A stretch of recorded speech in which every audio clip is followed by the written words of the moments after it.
My dear brothers in Islam, the shaitan was cursed.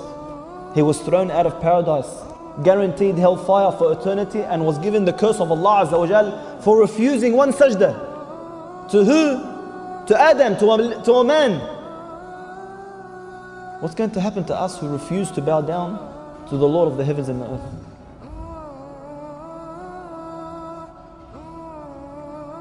The shaitan cries every single time we go into sujood.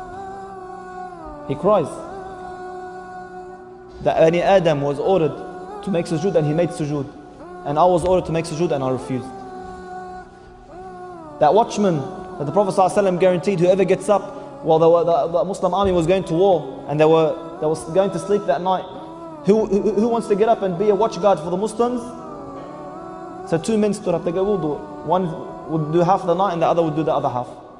So this man got up on the cliff and he's watching over the Muslims and he begins to pray. He's standing there watching, so he started praying.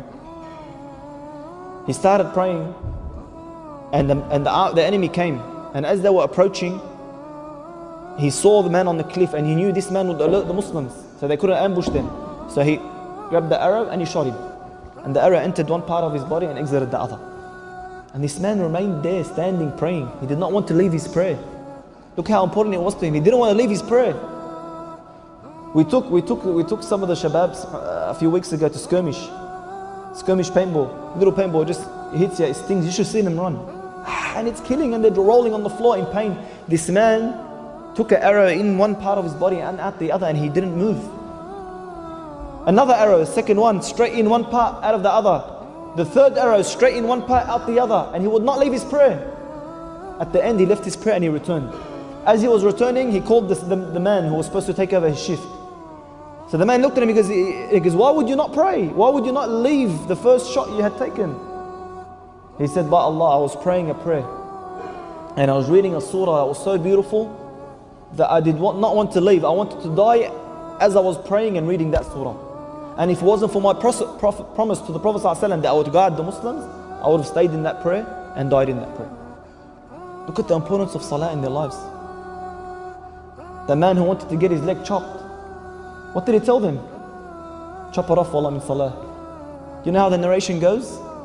They'd done the whole operation. They chopped off his entire leg and he did not even grunt. He did not even grunt. Imam Bukhari radiallahu anhu. Imam Bukhari, the one who the scholars claim that the most sahih, the most correct, the most authentic book after the Quran is Sahih Bukhari. Not a household doesn't have this book. How was his prayer?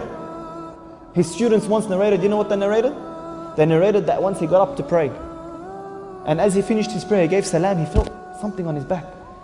So he moved his abaya and they saw hundreds of bee stings in his back. They go, what's that, ya Imam? He goes, I don't know.